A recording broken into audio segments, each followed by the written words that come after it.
doy a la grabación y pues bueno, Ok. voy a compartir pantalla y profesor Hola, Duan, hola. pues, arrancamos. ¿Me escucha bien, Oscar? Sí, claro y fuerte. Sí. Ah, bueno, bueno, muchas gracias. Bueno, muy buenas tardes, muy buenas noches para todos. Es un gusto para mí saludarlos junto a nuestro director del curso y junto al compañero docente Oscar, acompañándolos en esta segunda web del curso de juego, recreación y comunidad. Para hoy, pues, tenemos la intención, o se tiene la intención de que podamos trabajar o podamos dialogar alrededor del juego y la recreación desde una perspectiva, un análisis articulado con tres ejes fundamentales o tres ejes claves que los pueden evidenciar en este momento ustedes en la presentación, que es pues la recreación, ocio y sociedad, el rebeldes postpolíticos, el juego y círculo mágico y la autotelia. Entonces, es un placer compartir este espacio pues académico dentro del curso.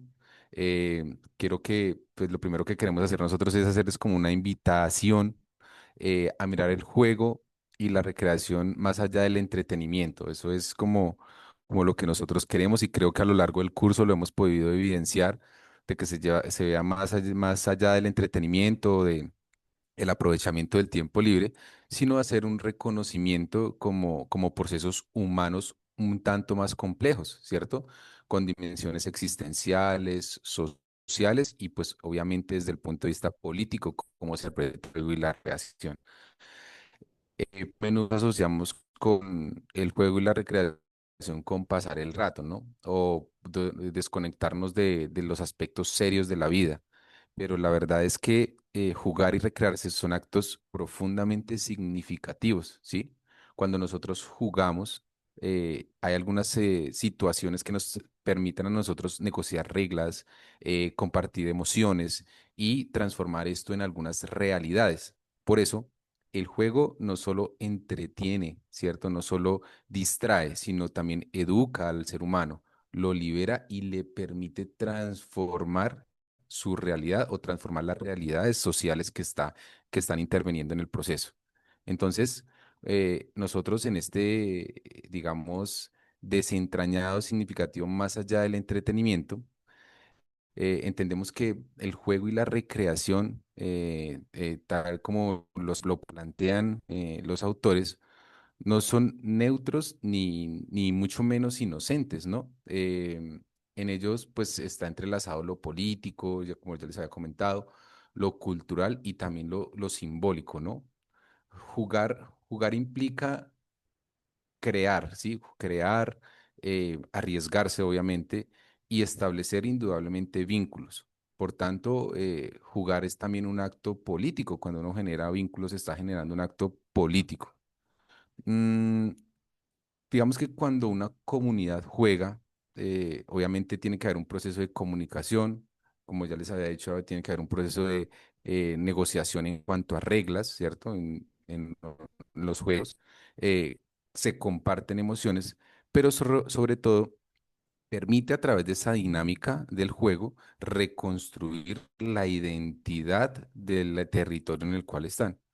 Por eso el juego, como les dije anteriormente, no solo entretiene, sino que también transforma realidades, los invita o nos invita a imaginar mundos posibles y a experimentar pues nuevas formas de libertad y a resignificar un poco nuestra existencia cotidiana, ¿cierto? En ese sentido, pues digamos que la recreación deja de ser un lujo o una distracción y se convierte en una herramienta que emancipa y permite un cambio social. Entonces, por ejemplo, digamos que en ese desentrañado en el significado, pues más allá del entretenimiento, podemos observar, digamos, tener algunos ejemplos de ello. Entonces, en algunas comunidades rurales, los juegos tradicionales como el trompo, la rana o el tejo, no solo son pasatiempos como quizás en el sector urbano, llamémoslo de esa manera, se ven, vamos a distraer,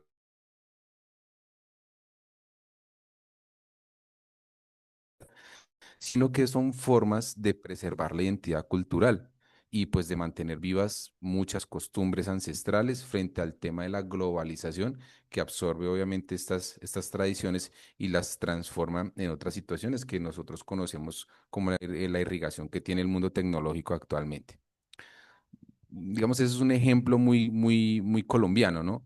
Pero también en el contexto de, digamos, del posconflicto, proyectos como, por ejemplo, Fútbol en Paz, ¿sí?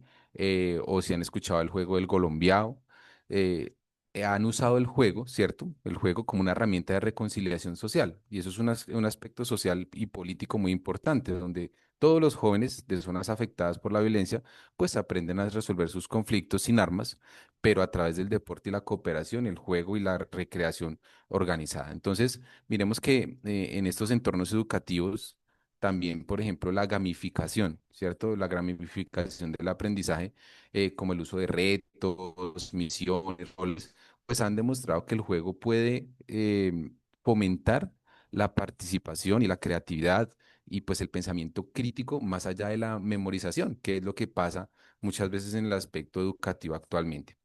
Entonces, si ustedes lo ven bien en estos ejemplos que hemos dado, el juego no es una evasión, ¿cierto? El juego es una forma de explorar, obviamente, y también de transformar la realidad. Es una práctica que nos va a permitir a nosotros imaginar, construir como un sentido a nuestra existencia desde un aspecto muy importante como es el sentir. ¿Listo? Entonces queríamos hacer como esta pequeña apertura frente al proceso y entonces pasamos ahí a la segunda parte, donde vamos a ver la visión principal, la primera visión frente al proceso. Y es esa visión que nos permite a nosotros ver el ocio y la recreación como esencia y como resistencia, ¿no? Entonces, en esta primera visión, el ocio y la recreación se deben entender como dimensiones esenciales para la vida humana. Ya los hemos trabajado, ya los hemos desarrollado, ya hemos visto que a veces de manera inconsciente nosotros trabajamos el ocio y la recreación, como ya lo mencionamos anteriormente, como un elemento de distracción o un elemento que nos permite a nosotros salir un poco de la realidad para evitar situaciones que nos pasan constantemente. Digamos que durante mucho tiempo, obviamente el ocio fue mal interpretado como perder el tiempo, ¿no? Pero hoy lo comprendemos como un espacio, ¿cierto? Como un espacio de libertad, de creación y de resistencia. Resiste a la conducta, valga la redundancia, o la conducta en el ser humano, en el cual nos vemos inmersos cada día.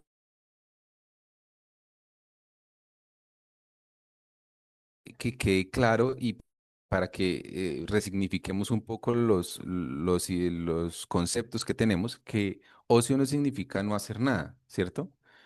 Ocio significa es hacer aquello que no siempre encaja en los moldes productivos o en los formularios de clases dominantes. Digamos que ocio es una forma de priorizar el disfrute personal, ¿cierto?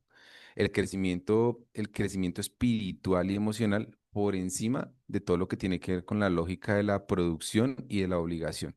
Es decir, que el ocio nos permite a nosotros centrarnos en lo que yo quiero o podría mejorar en cuanto a mi calidad de vida, ¿cierto?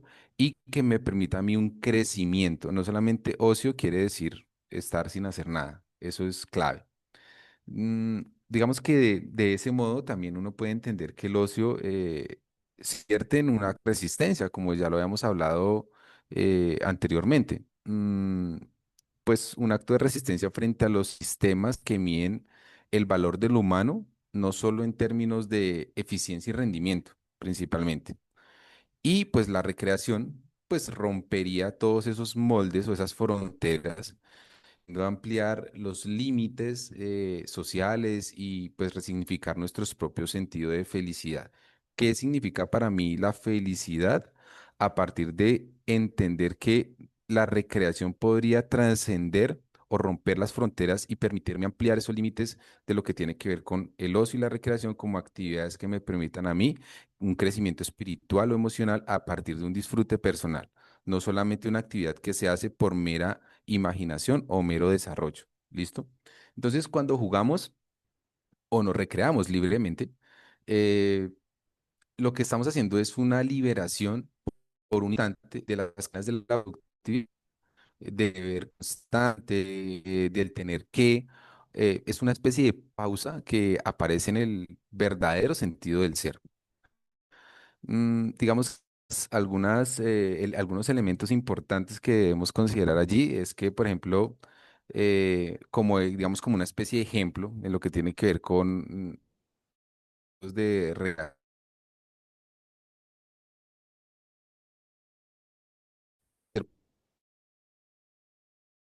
o muchas veces sin un apoyo institucional, están ejerciendo resistencia al sistema y crean esos espacios de expresión libre de cada persona del entorno, logran representar lo que para ellos es una tradición cultural o un encuentro, o la parte artística que domina allí. Por ejemplo, en el ámbito académico, llevémoslo un poco al ámbito académico, proyectos como las escuelas de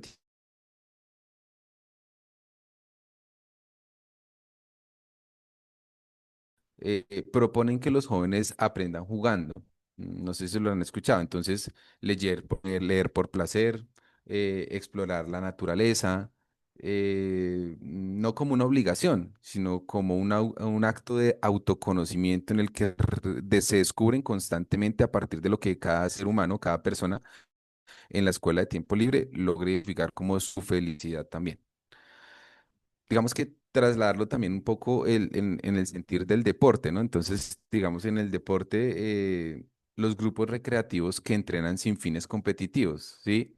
Hay clubes de senderismo o yoga comunitario, por ejemplo, que resignifican lo que tiene que ver la actividad física y dejan de ver este ejercicio como un rendimiento a medir y lo entienden más como una experiencia de bienestar y plenitud que les permite, a partir de una actividad recreativa o de aprovechamiento del tiempo libre, crecer de manera exponencial. Entonces, si nos damos cuenta, la recreación en ese sentido y el ocio se convierten en un proceso de resistencia cultural. Es una forma de recuperar el control sobre nuestro tiempo y que no lo dictamine el sistema. Y obviamente que nuestras emociones sean conscientes y permitan dominar todos estos aspectos del desarrollo del ser humano. Eso es clave, sobre todo en este segundo espacio en el que nosotros queríamos como tocar un poquitico lo que tiene que ver con la visión de ocio y recreación, pues como una esencia y resistencia, ¿listo? Y pues ya en el tercer elemento, nosotros tenemos pues el ocio y la recreación desde el impacto social y pedagógico que tiene. Entonces, desde el ámbito pedagógico y social, digamos que el juego y la recreación tienen un papel transformador. Lo que busca es transformar al ser humano y transformar a su entorno. Entonces, las prácticas recreativas nos permitirían a nosotros comprender un poco más los fenómenos sociales y proponer que esas intervenciones concretas permitan mejorar la convivencia, ¿sí? La inclusión y la cooperación comunitaria principalmente. Eh, la propuesta de las escuelas ociosas, perdón, eh, digamos que representan un ejemplo poderoso em, donde digamos que tienen un espacio donde el aprendizaje se asocia al gozo, a la exploración y pues al encuentro con mundos posibles, no solo a la repetición, a la alfabetización instrumental, o sea, necesitamos estar en esa cadena continua, sistemática que nos hace a nosotros, digamos, aprender memorizando o de una forma muy tradicional, sino que nos permite gozar a partir de la exploración y de esa manera crecer como a partir de las lecturas o crear juegos. Esto nos permite a nosotros entonces volver estas acciones como actos de libertad, donde el conocimiento finalmente o definitivamente no se impone, sino que se disfruta, se transforma y se adquiere y se lleva al contexto en el cual estamos trabajando nosotros. Pero digamos que digamos que esta visión también nos lleva a una crítica muy necesaria de la industria del ocio, ¿no?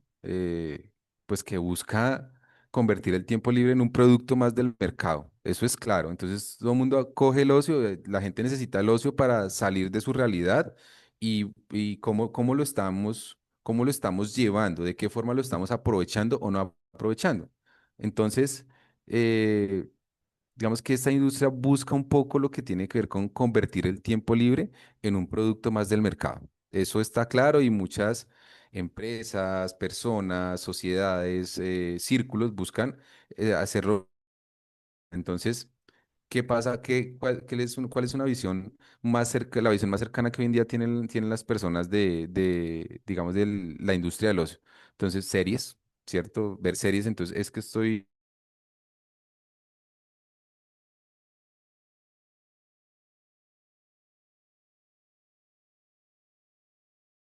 cómo la tecnología puede instrumentalizar un poco lo que tiene que ver con el ocio y cuerpo, convirtiéndolos obviamente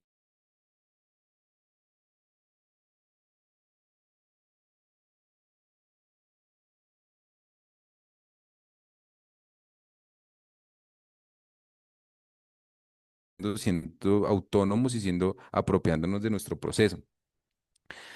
Es por eso que nosotros debemos preguntarnos y nos hacemos pues queremos dejarles como una pregunta clave y es si estamos viviendo el ocio o estamos siendo consumidos por él, ¿cierto? Entonces, para mí el ocio es ver una serie de Netflix, pero ¿cuánto tiempo me consume?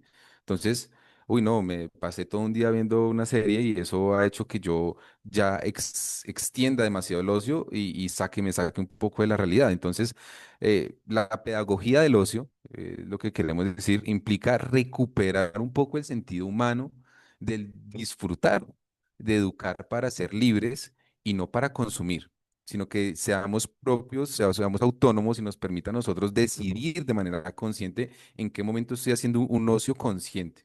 ¿Listo? Entonces, hay algunos, digamos que podríamos poner algunos ejemplos a la carta y es que los proyectos educativos rurales, por ejemplo, las bibliotecas itinerantes o las ludotecas comunitarias, utilizan el juego y la lectura recreativa como una forma de pensamiento crítico y amor por el conocimiento, pues principalmente en los niños que nunca habían tenido acceso a los libros. Eso es una forma de un aprovechamiento o un ocio consciente. Digamos que desde lo social también podría ser mm, las iniciativas recreativas como los parques para todos o las jornadas de actividad física comunitaria en espacios públicos, obviamente, donde se promueve la integración, la salud mental, la participación ciudadana y pues muestra de esta forma que el ocio permite construir ciudadanía y ciudadanía realmente social y consciente del proceso que están viviendo. Entonces, digamos que es necesario criticar un poco en el buen sentido el tema de la industria del ocio, esa que convierte pues el tiempo libre en una mercancía. Entonces, le vendo ocio a las personas, pero igualmente los estoy instrumentalizando y los estoy transformando y llevando a encasillarlos en algo que no tiene nada que ver con el aprovechamiento del tiempo libre del ocio. Eh, y pues digamos que eso finalmente es lo que nos lleva a nosotros a pensar que el juego y la recreación no son simplemente actividades de entretenimiento, sino actos existenciales y políticos que le deben dar sentido a la vida. Así como el ocio y la recreación, como elementos de resistencia, nos recuerdan que el ser humano necesita espacios de libertad para existir plenamente y que el impacto pedagógico y social de estas actividades nos invitan a transformar las formas en que aprendemos, convivimos también y en las formas que participamos en la comunidad, debiendo ser nosotros actores principales, o sea, debemos ser nosotros quienes estemos liderando esos procesos desde el programa, desde nuestras acciones profesionales porque pues, en palabras, por ejemplo, de Huizinga, el juego crea su propio círculo mágico y es un espacio autónomo donde somos libres, donde las reglas las construimos colectivamente y donde podemos imaginar nuevas realidades o infinidad de realidades en las que nosotros somos dueños y podemos construir libremente. ¿Listo? Entonces, defender ese círculo mágico es defender la libertad humana, principalmente es eso, defender la libertad humana frente a la colonización del tiempo que sufrimos de manera abrupta y que el mismo cuerpo y el pensamiento se ven colonizados de esa manera. Entonces, por eso, pues la práctica recreativa consciente y encontrarnos con una poderosa herramienta para la transformación social, como lo tiene que ver con la construcción de paz y la construcción de convivencia, son elementos fundamentales que deben ser atraídos por el juego. Porque jugar, entonces, muchachos, no es evadir la realidad. Finalmente, jugar se convierte en crear, crear esa nueva realidad, crearla de nuevo. Y esa creación compartida se siembra con la posibilidad de construir sociedades más justas y pues más humanas y mucho más felices. En este primer momento queríamos compartir este elemento de la primera visión sobre lo que tiene que ver con em, las actividades o las acciones sociales que nosotros desarrollamos. ¿Listo? Profe Oscar. Listo, mi profe Duan, no, muchísimas gracias por esta primera parte. Creo que ha sido muy, muy claro el ejercicio de la propuesta que nosotros hemos tratado de implementar desde el programa de gestión deportiva con respecto al juego, la recreación, enfocado a las comunidades, que en cierta manera es lo que nos compete. Como para dinamizar un poco el espacio y de lo que hemos venido hablando hasta el momento, nos gustaría que los estudiantes que están presentes diéramos como una respuesta o un argumento acerca de la siguiente pregunta. Hasta el momento, ¿cómo creen que se puede relacionar? ¿Cómo creen que se puede relacionar lo que se ha expuesto con la práctica profesional del gestor deportivo? Esta respuesta nos gustaría que fuera de manera abierta con el micrófono y poder escucharlos acerca de qué piensan de este tipo de lógicas de entender el juego, la recreación y el ocio, y también pues de pronto dinamizarlo a través del chat. Podríamos brindar cerca de 2 minutos para de pronto conocer aquella respuesta. La idea es dinamizarlo, como reitero, que también ustedes se sientan vinculados dentro de este ejercicio, y qué bueno poder compartir esas reflexiones que permita de pronto la comprensión y ese análisis de lo que nosotros a veces comprendemos de qué es la recreación y el juego más allá de un ejercicio de diversión. Entonces, en este momento pues tenemos, espérame, yo reviso aquí, habemos como 7 personas, o sea, hay 4 estudiantes. Nos gustaría que pues alguno se animara o nos dejara en el chat su respuesta acerca de esta pregunta. ¿Qué opina, por ejemplo, Juan José, Mateus? ¿Qué opinan? Santiago, Jefferson, ¿qué opinan al respecto? ¿Cómo el gestor deportivo puede apropiar a futuro estos conceptos, esta forma de ver, esta metodología de ver también el juego y la recreación con una mirada un poco más crítica, con una mirada más centrada en el ser, en la parte del crecimiento, del disfrute, del goce, pero de una manera más natural, no tan impuesta, que en muchos escenarios o en muchos escenarios es como lo logramos evidenciar o sentir? ¿Qué dices, Juan José? Me gustaría escuchar lo que piensas, por ejemplo.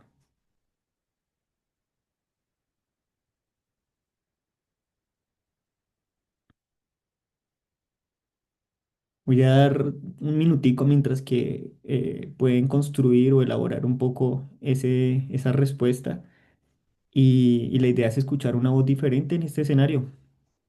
Así que los invito a anímense.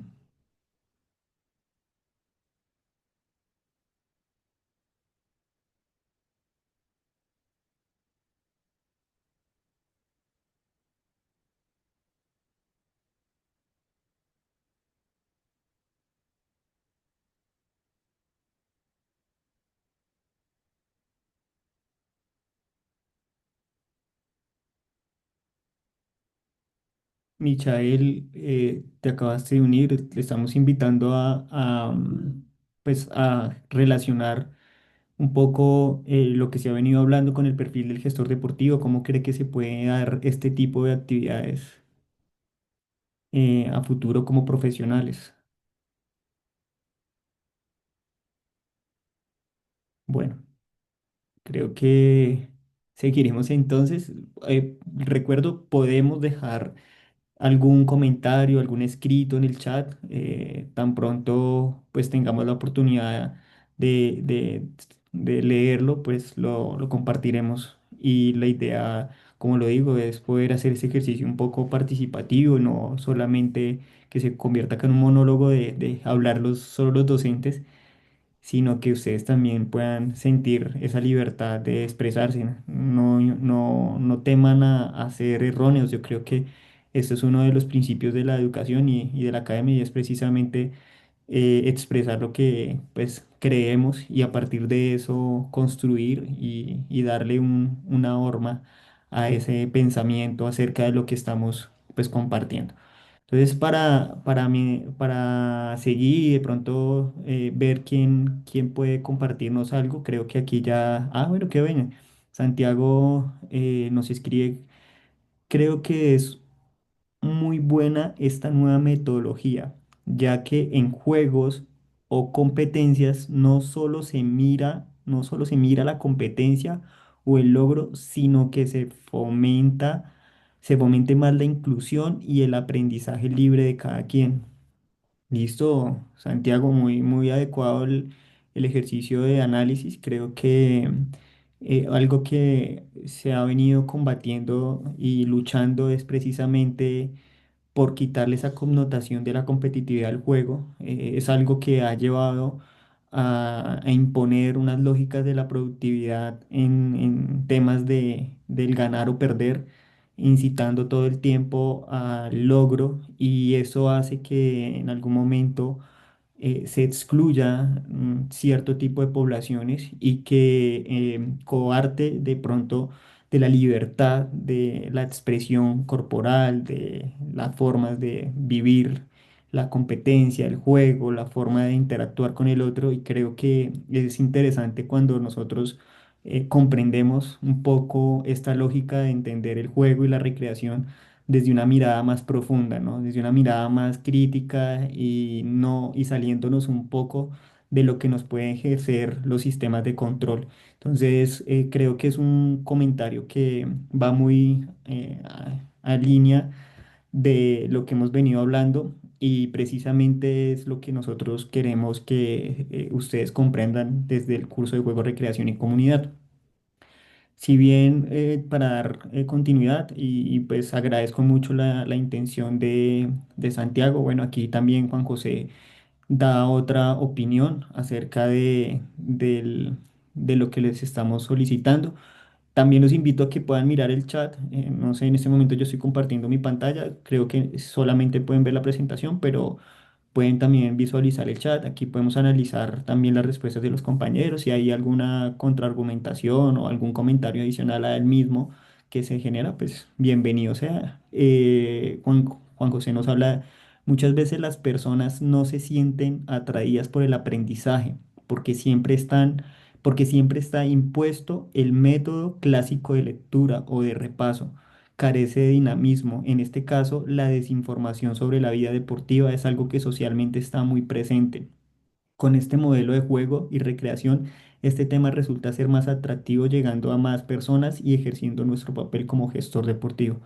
Bueno, esta es una mirada bastante interesante. Juan José plantea y reta al gestor deportivo como un rol transformador que pueda ver de manera diferente algunas dinámicas que en la naturalidad se consideran como normales y que al realizar una mirada crítica y destransformarlas, podemos encontrar realidades que no son diferentes, sino que en el transcurso de las dinámicas sociales se ha venido transformando a unas intenciones de un sistema o de un poder que le busca una lógica al cual eh, quiere atrapar aquellos pensamientos, ideales, emociones en base de una política. pero claramente cuando damos una mirada diferente podemos dar cuenta de su naturalidad de las cosas y de pronto esas transformaciones intencionadas que se han dado en el cual pues se pierden con el tiempo y la idea, como bien lo dice acá, es darle y como dice Juan José, darle una mirada un poco más de reto, de darle esa intención real de la naturalidad, en este caso conceptual, y pues de la lógica del por qué se realiza o está destinado la recreación, por qué está destinado el juego. Y esto me parece algo supremamente importante. Entonces, la invitación a que se sigan generando los aportes en el chat. Si alguien, reitero, si quiere abrir su micrófono, este es un espacio literal para que ustedes puedan hablar, podamos compartir, podamos interactuar. Muy pocas veces lo podemos hacer, lo hacemos a través de solo escritos, evaluación, el, el comentario de evaluación y entrega de tareas y creo que este es el espacio que nos puede dar un poco más de esa relación. Entonces, pues también bienvenidos y creo que es la oportunidad de interactuar. Entonces, dando continuidad, ahora pasaremos a hablar un poco acerca de la visión 2 que es uno de los temas que hasta el momento pues hemos desarrollado con la tarea 2. Esperamos que ustedes hayan hecho lectura de los contenidos que se les ha compartido. Son contenidos que son muy fáciles de entender, que buscan una lógica diferente del juego y la recreación, como bien lo decía el anterior profe Duan, saliéndonos un poco de las lógicas nos incita a interactuar de manera directa con un análisis de contexto, entender que hay unas lógicas de poder, que hay un sistema político que emerge, que nos direcciona desde diferentes dimensiones, desde lo económico, desde lo laboral, desde lo educativo, incluso desde la misma forma en que se visualiza el deporte y nosotros estamos dentro de esa lógica. La intención es que no solamente como se ha hablado del juego se viva desde esa diversión, sino poderlo entender desde su propia naturalidad y cómo en algunos escenarios las mismas comunidades o las mismas sociedades buscan salir de esas lógicas sin necesidad de generar de pronto revolución, que es lo que nosotros constantemente hemos escuchado este término cuando se habla de revolución, que se busca transformar y tumbar lo que está impuesto y generar nuevos ideales y nuevos pensamientos, pero también está el tema de la resistencia, que en muchas marchas, en muchos escenarios se escucha con tanto dolor y es que resistimos y es que estamos, no damos un brazo a torcer frente a algunas situaciones que no queremos y estamos allí en una lucha directa. Pues desde esta visión 2 buscamos que la rebeldía pospolítica precisamente entendida no como estos dos conceptos de rebeldía y y de resistencia, salte a una lógica más de buscar alternativas que estén fuera de lo institucionalizado, logrando quizás lo que en algún momento se roba por esta visión imperialista, capitalista, neoliberalista y que a través de esas iniciativas que están fuera de lo tradicional, que no emerge dentro de estas lógicas, se conforman unos contextos que buscan precisamente generar esas relaciones directas entre aquellas comunidades que son exclusivas y que buscan estrategias que les permitan tener eso que es quitado, quizás en algunos momentos la felicidad de compartir las relaciones sanas, en algún momento tener esa naturalidad del juego, de verlo más desde ese enfoque de una alternativa como ciudadanía frente a esas políticas que a veces emergen dentro de las lógicas. Entonces, desde allí podemos entender esta rebeldía pospolítica buscando en algún momento esa rebeldía, ¿no? No es que esa rebeldía sea vista como es esa acción que genera una contraposición o que me niego a realizar, sino es precisamente cómo también busco o buscamos en comunidades alternativas de lógicas que dentro de lo impuesto nos hagamos forma de comunidad, entendiéndonos de una manera más natural, generando una transformación dentro de nuestras comunidades sin necesidad de agredir o contragredir sistemas o irnos en luchas, sino simplemente de una manera muy conjunta, muy tranquila, muy natural, ver cómo podemos o cómo se puede conformar movimientos. Aquí ya lo conecto con ejemplos un poco más concretos y puede ser los movimientos como las mismas barras futboleras, un ejemplo. Las barras futboleras han generado sus propias dinámicas en los cuales les permiten salir dentro de esas lógicas que pueden estar marginados como grupos violentos, consumo de sustancias y que viven con pues con esa lucha y que ejercen sus propias políticas internas para poderse identificar dentro de ellos de una manera diferencial, donde esto no se margine, donde esto no les permita excluirse de una sociedad que en algún momento por estas lógicas pues son excluidos. Entonces, este también, esto es un ejemplo sencillo de lo que podemos entender también como un grupo que se cobija sobre este concepto de pospolítica.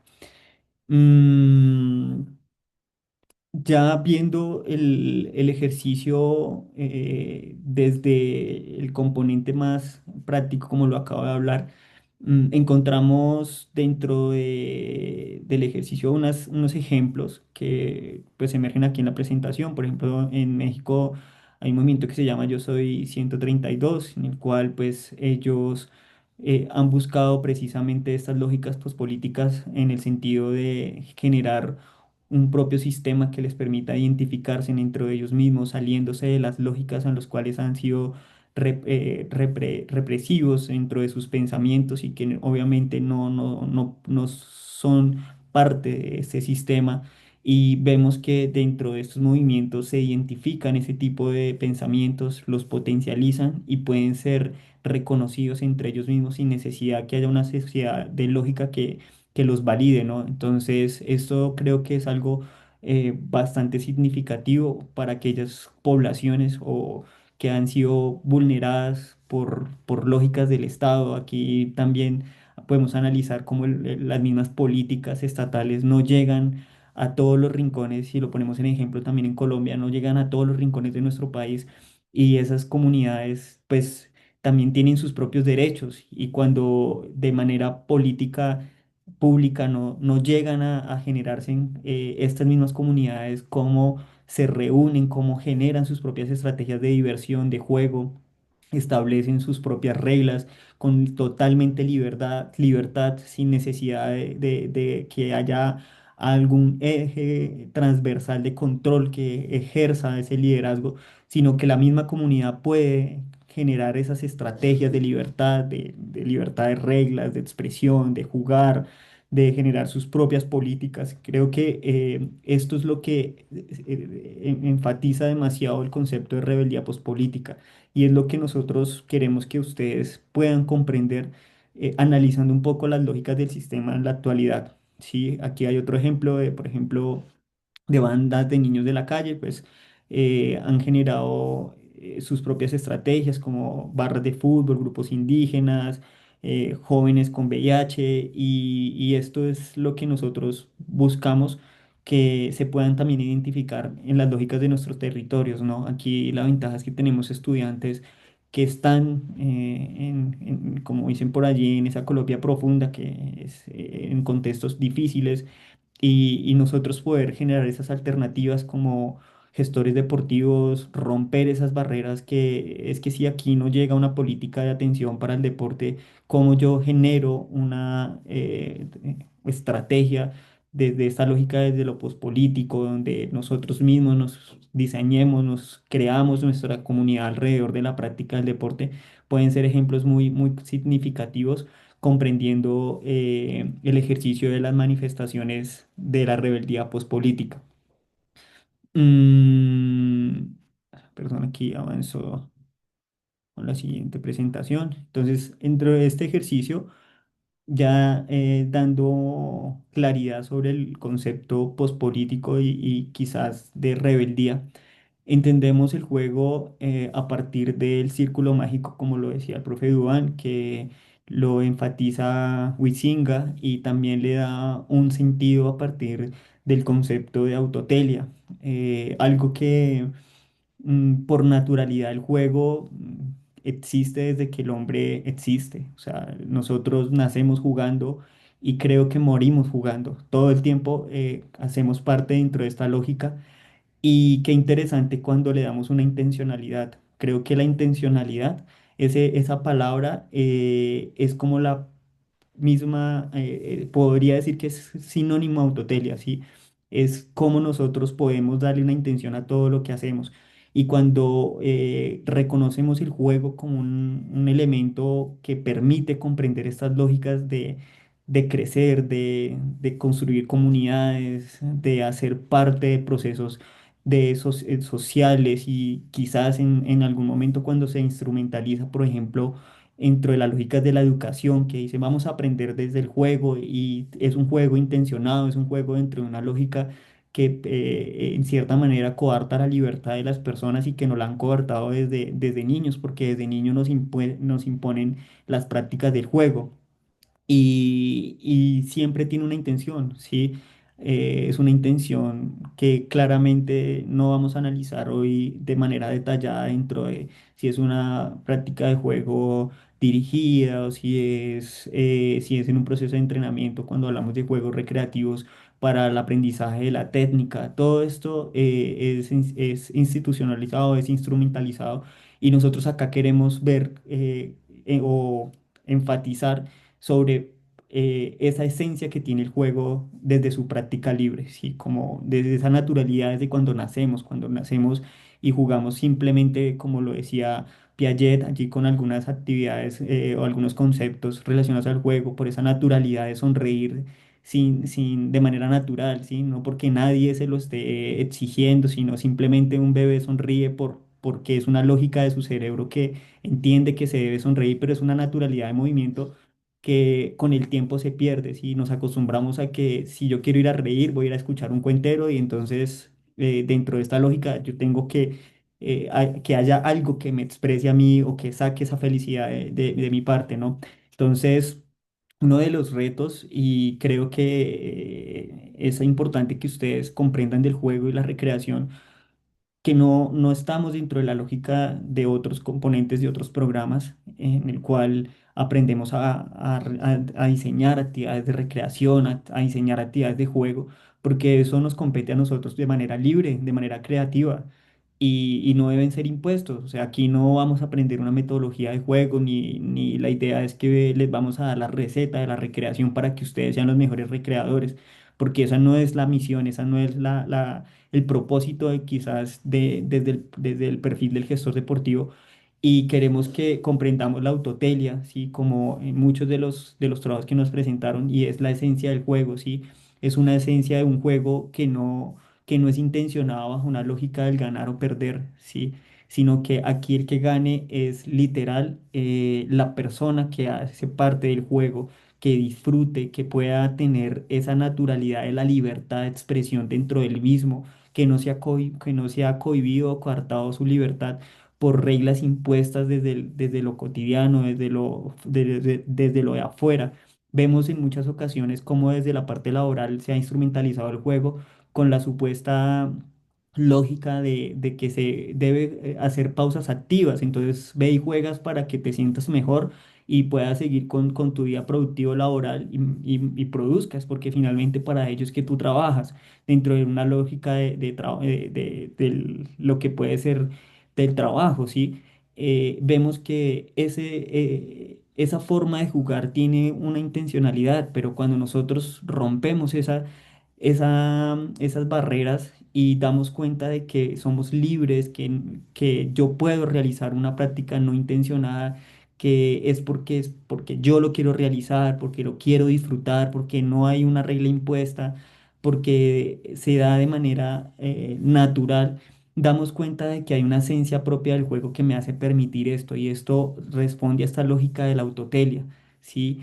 Y allí conecta también con el concepto de círculo mágico. Cuando nosotros hacemos una actividad intencionada, instrumentalizada por alguno de los sistemas, ya sea desde lo económico, desde lo deportivo, desde lo cultural, desde lo educativo que está impuesto, pues finalmente deja de tener ese círculo mágico, porque finalmente nos está llevando a una intencionalidad y deja de ser autotélica, porque automáticamente pasamos a cumplir con unos roles o ejercicios que se generan desde la lógica del mismo planteamiento del juego. Entonces, aquí es importante que cuando hablamos de esa esencia de un juego mágico es que se respeten esos principios de libertad, por ejemplo, ¿sí? El respeto hacia el otro, cuando hablamos de ejercicios o juegos que están y de recreación que están conectados o mediados con la participación del otro es no pasar por encima del otro, ¿sí? No entender el juego como un certamen, sino como una vivencia que me permita aprender del otro, de conocer el otro no solamente por su cuerpo, sino también por sus formas de pensar, de que yo mantenga esa autotelia, pero que el otro también lo pueda sentir. Entonces podemos estar construyendo sociedades un poco más limpias, más naturales, donde realmente no se construyan ni se potencialicen valores que dentro de la lógica de la productividad nos llevan a la competencia. Al irrespeto, al no cumplir, o sea, hay unas reglas y al mismo tiempo a la incitación de violar esas reglas, sino al contrario, generar reglas que en algún momento sean respetadas desde su naturalidad. Entonces, muchas actividades que ustedes han presentado hasta el momento se alinean con estas políticas, pero hay otras que todavía tienen en su trasfondo algunas eh, alineaciones con esas lógicas que en algún momento nosotros queremos que ustedes puedan de pronto evidenciar de una manera diferente. Aquí podemos ver el juego como un ejemplo claro de cómo lucha contra las lógicas de la productividad, ¿sí? Y, y yo he utilizado bastante el término de la instrumentalización. Vemos en la educación, un ejemplo que yo ya había mencionado, pero lo quiero volver a relacionar aquí para que quede un poco más claro. Vemos en la educación cómo el juego se ha permitido utilizar precisamente para potencializar esas lógicas del sistema, ¿sí? Y vemos que los niños, sobre todo desde las clases de educación física, se les enseña a competir, a ganar sobre el otro.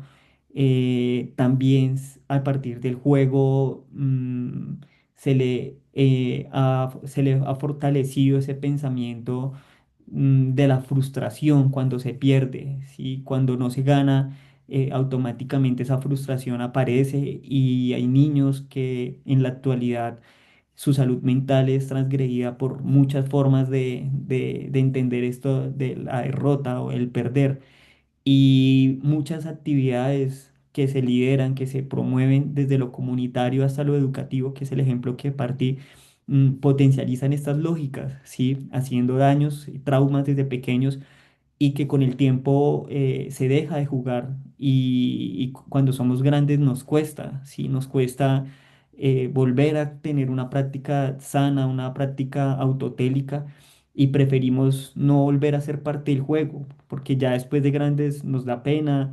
eh, Como yo siempre perdí, entonces tengo traumas con ello y no quiero volver a sentir esas sensaciones de la derrota, pero es básicamente un ejercicio que se instrumentalizó, nos potencializó un pensamiento sobre una lógica del sistema y pues que a futuro nos generan daños. Entonces, es un ejemplo de cómo vemos también los efectos negativos de cuando se ha tomado el juego como una naturalidad que puede aplicar para todo, pero también es un ejemplo que podemos analizar de cómo se destruye, ¿no?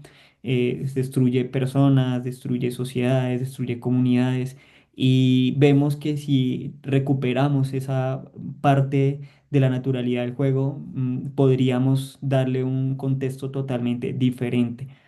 Mm, bueno, hasta el momento vamos bien. ¿Hay alguna pregunta? No sé si en el chat, Duan, tú puedes ver si de pronto haya algo que se haya generado allí. Hasta el momento no, profe Oscar. Hasta el momento No, todo igual. No, señor, todo listo. igual. Seguimos. Entonces, señor, listo. Bueno, entonces aquí nos damos a la siguiente diapositiva, la siguiente presentación nos habla sobre la colonización del juego.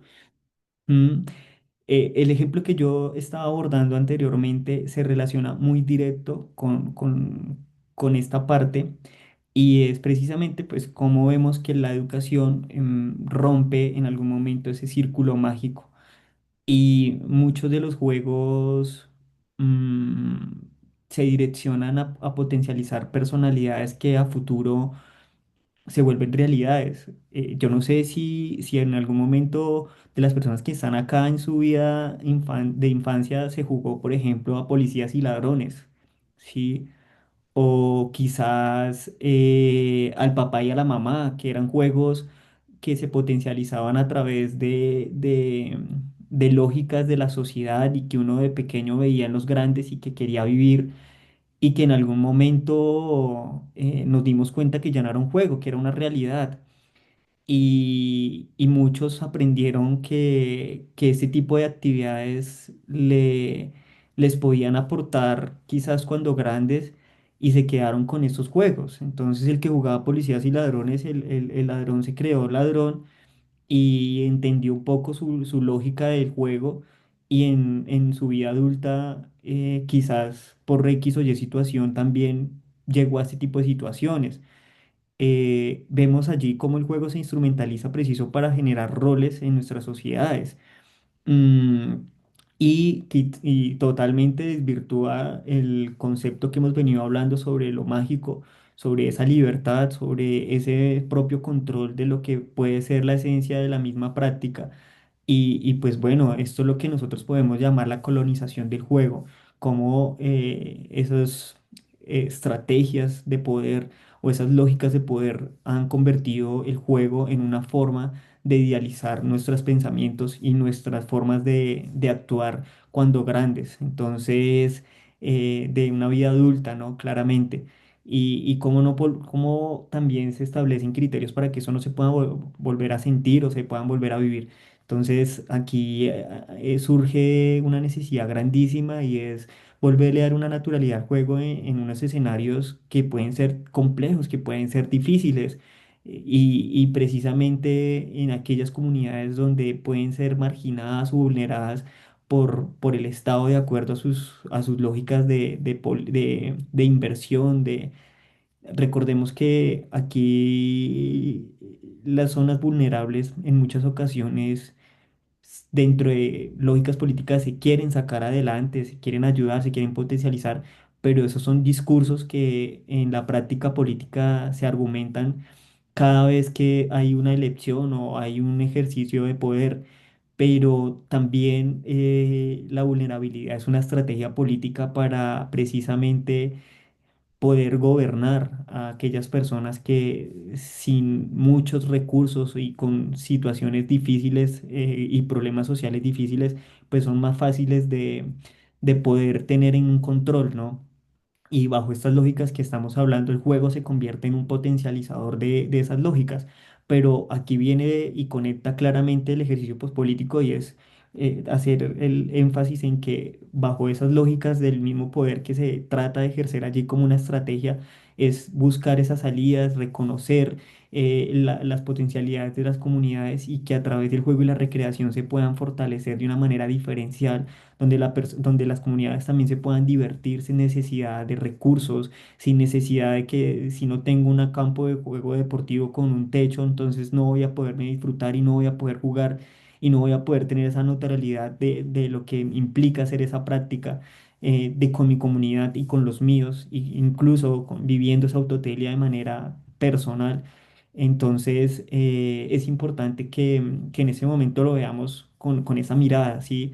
Sé que en algún momento ver las actividades del curso y darle un poco de la lógica de lo que queremos que ustedes entiendan no es tan fácil en primera instancia, pero buscamos que esta web conferencia pueda darle un poco más de mayor claridad, que ustedes se lleven más que esa claridad también es que se lleven preguntas, que se lleven esos retos, que desvirtuemos un poco esa lógica de lo que puede ser el juego y la recreación desde lo imperialista, desde lo que nos quieren imponer a partir de lo que es normal, que eso es lo que nos venden en em, en muchos escenarios.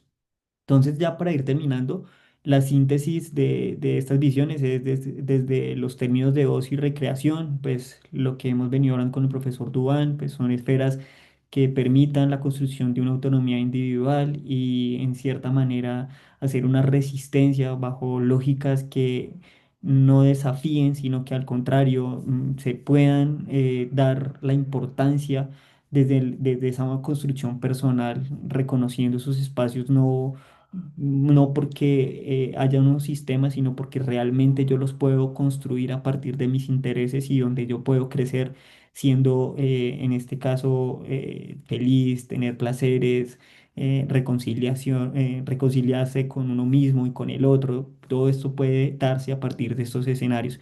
La rebeldía pospolítica, como lo hemos venido haciendo claridad, resistiendo de una manera diferente, sin un prejuicio directo a la política o a lo impuesto, sino realmente generando esas estrategias, esas alternativas que permitan pues ser y sentir esas felicidades de hacer actividades propias, comunitarias, identificando esas actividades culturales y potencializándolas de una manera directa, ¿no? No esperando que las lógicas en algún momento vengan y las defiendan y las direcciones, sino que realmente se apropien de las ideas de los habitantes o de las personas que conforman estas comunidades o grupos o movimientos y entender el juego desde el autotélico, ¿sí? Como un juego que es un acto liberador, que tiene una pureza propia de su esencia, de su práctica, pero que en algún momento se ha roto o ha sido colonizada por una instrumentalización de lógicas de políticas de control y que pues emergen en escenarios de productividad. Entonces, básicamente, este era el ejercicio que teníamos el día de hoy. Creemos que en algún momento se pueda desvirtuar estas lógicas que hemos venido también analizando desde lo impuesto y cómo el juego y la recreación pueden ser unas herramientas que salgan de eso, de esa lógica y permitan un escenario un poco más transformador desde el propio ser, desde sociedades un poco más justas, donde sean reconocidas y que puedan generar sus propias estrategias, validadas no por los externos, sino validadas desde su propia intención como comunidad. Entonces, pues bueno, hasta el momento no sé si hayan preguntas o haya una afirmación o haya un análisis, una crítica. Todo en este momento es válido. Le agradecemos sí que haya una respuesta para no irnos aquí como se quedó esto en palabras, sino que aquí detrás de esas pantallas también hubo pues personas que nos escucharon, que también están reflexionando acerca del tema, que les haya quedado un poco esa intuición de lo que hemos venido tratando de que ustedes puedan entender. Y no, de pronto si la interacción no se genera a través de un audio, que nos dejen una breve reflexión al final en el chat de la reunión para poder pues también llevarnos nosotros un mensaje de lo que ustedes han interiorizado, han apropiado frente a lo que tiene que ver con todas estas acciones de ocio y recreación, la rebeldía pues política y pues lo que tiene que ver con todo el tema del juego y el círculo mágico y la autotelia. Sería importante para nosotros pues reconocer, sobre todo pues en Juan José y Santiago que están aquí, qué expectativa o qué aprendizaje se llevan un poco frente al tema.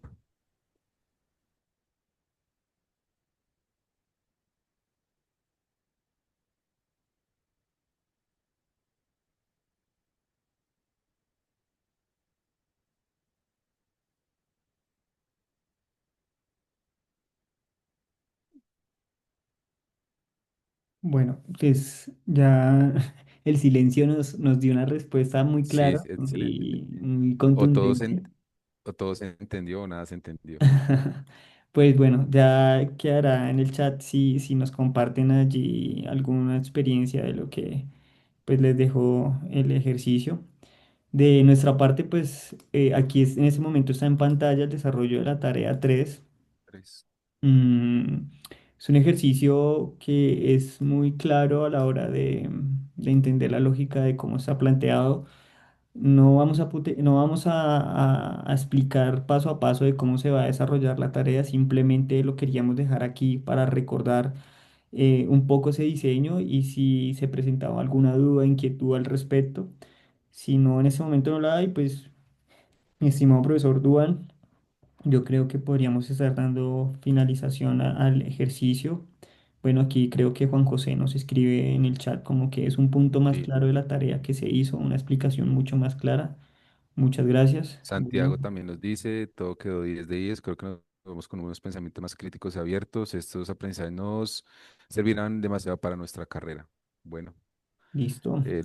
que se aplique, que se aplique. Listo, sí, sí. Y no, la invitación a la tercera web conferencia, realmente para nosotros es importantísimo que ustedes puedan participar mm, para que se lleven un análisis. Este curso tiene más de 200 estudiantes y que Santiago y Juan estén con nosotros, da un indicio de cómo, por dónde es que vamos por el camino, ¿no? Eso es, lo hablo desde la manera subjetiva para reflexionar y analizar sobre esos espacios, son enriquecedores.